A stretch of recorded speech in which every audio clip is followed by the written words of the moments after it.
नमस्कार दोस्तों, stock market studies में फिर से एक बार आपको बहुत-बहुत स्वागत है। तो आज मैं फिर से आपके सामने कुछ इम्पोर्टेंस कंपनी का अपडेट शेयर करने वाला हूँ। तो वीडियो को पूरा लास्ट तक देखिएगा और अभी तक अपने चैनल को सब्सक्राइब नहीं किया तो ज़रूर कर लीजिएगा। कंटिन्यूअसली इन्फॉर्मेशन और अपडेट्स पाने के लिए चैनल के ऊपर बने रहिएगा। तो चलो देख लेते हैं कौन-सा कंपनी है इस वीडियो के अंदर। फर्स्ट जो कंपनी है उसका नाम है आईडीबीआई बैंक। तो आईडीबीआई बैंक के बारे में बात करूँ तो इस कंपनी के ऊपर आपको एक चीज़ को ध्यान रखना होगा कि आईडीबीआई बैंक कोई छोटा-मोटा बैंक नहीं है।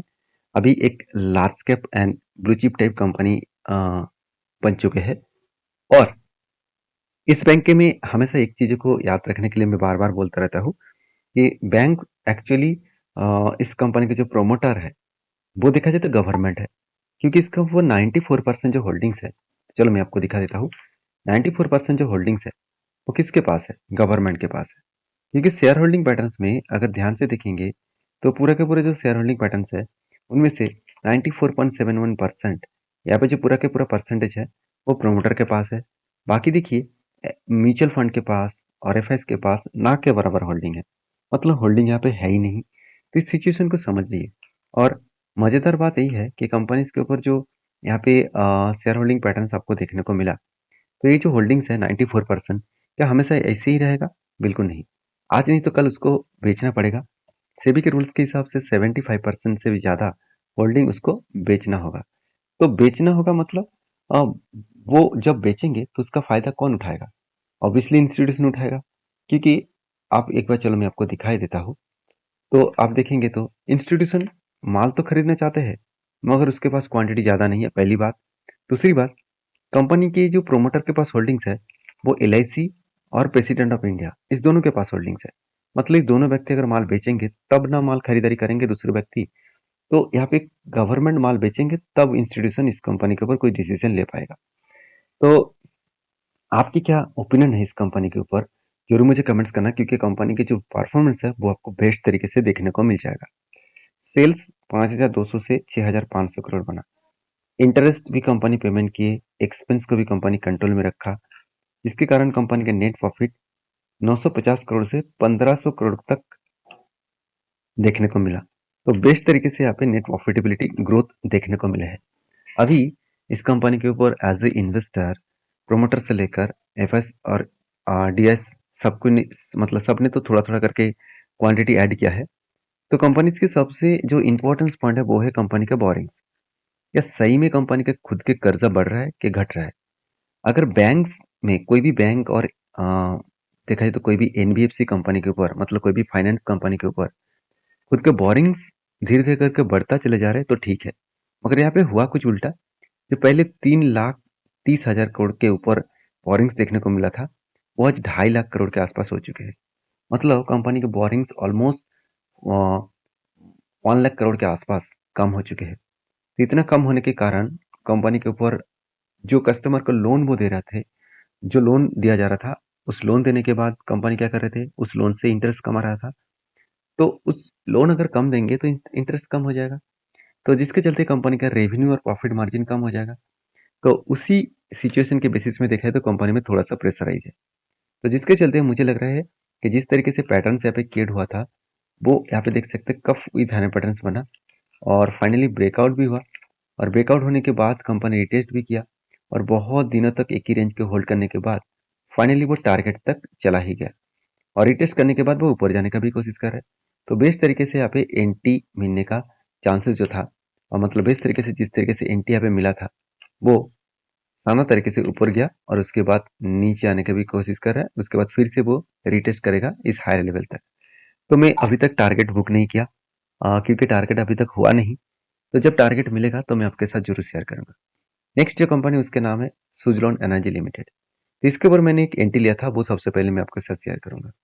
देखिए यहाँ पे बहुत दिनों के बाद बहुत लंबा जर्नी होने के बाद फिर से यहाँ पे एक पैटर्न क्रिएट हुआ, वो कप विद हैंड पैटर्न बना और finally cup with hand pattern बनने के बाद यहाँ पे क्या हुआ, ब्रेकआउट हुआ।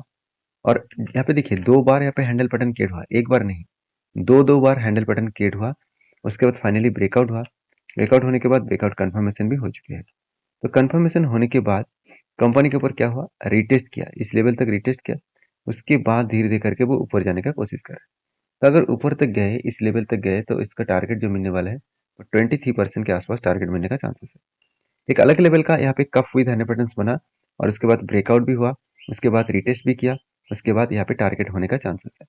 तो मुझे लग रहा है एक आसान तरीके से, एक बेस्ट तरीके से कंपनी का टारगेट अचीव होने का चांसेस है। तो बाकी देखा जाएगा इस कंपनी के ऊपर क्या होने वाला है। तो मैं तो इस कंपनी के ऊपर बुलिश हूँ, क्योंकि कंपनी का अभी फिलहाल के जो सिचुएशन बना, क्वार्टरली रिजल्ट देखेंगे तो कंपनी का बेस्ट तरीके से क्वार्टरली रिजल्ट आपको देखने को मिलेगा। सेल्स अच्छा खासा कंट्रोल में रखे और सेल्स अच्छा खासा किया, एक्सपेंस को एक लेवल में रखा है और एक्सपेंस को मिटाने के बाद नेट प्रॉफिट 78 करोड़ से 200 करोड़ तक पहुंच गया, जो पिछले क्वार्टर्स को और पिछले सालों को दोनों को ही कंपनी बीट कर पाए। और इसी कारण की वजह से शेयर में एक मैसिव जंप देखने को मिल सकता है। तो दूसरी बात क्या है, कंपनी के जो बैलेंस शीट है वहां पे देखेंगे, जो कंपनी के एक टाइम रिजर्व नेगेटिव में था, आज इस फर्स्ट टाइम कंपनी रिजर्व को पॉजिटिव में लेके आए। और उसके साथ साथ आप ये भी देखेंगे तो कंपनी के जो बोरिंग्स है, वो बोरिंग्स पहले 17,000 करोड़ के ऊपर बोरिंग्स था, आज वो बोरिंग सिर्फ 146 करोड़ के आसपास है। मतलब कंपनी के हाथ में जो पैसा है, कितना पैसा है कंपनी के हाथ में, देखिए टोटल कैश है 211 करोड़। और इस 211 करोड़ से कंपनी इजीली खुद के जो बोरिंग्स है उसको मिटा सकते हैं। मतलब कंपनी के अंदर जो गड़बड़ी चल रहा था वो अभी टोटली देखा है तो क्लियर होता देखने को मिला है। हाँ, अभी भी प्रेशर है क्योंकि कंपनी खुद के रिजर्व को बेच चुके हैं।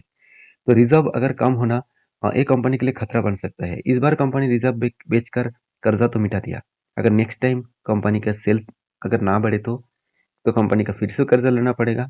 और कर्जा लिया तो रिजर्व का तो पहले से है नहीं, तो कंपनी उस बार खतरे में पड़ सकते हैं। तो इस सारे कारण की वजह से मैंने इस कंपनी के ऊपर ट्रेडिंग का डिसीजन लिया, मैंने इन्वेस्टमेंट का डिसीजन नहीं लिया। तो स्विट्जरलैंड के ऊपर मेरा जो ट्रेड है वो अभी फिलहाल के लिए मेरा कंटिन्यू है।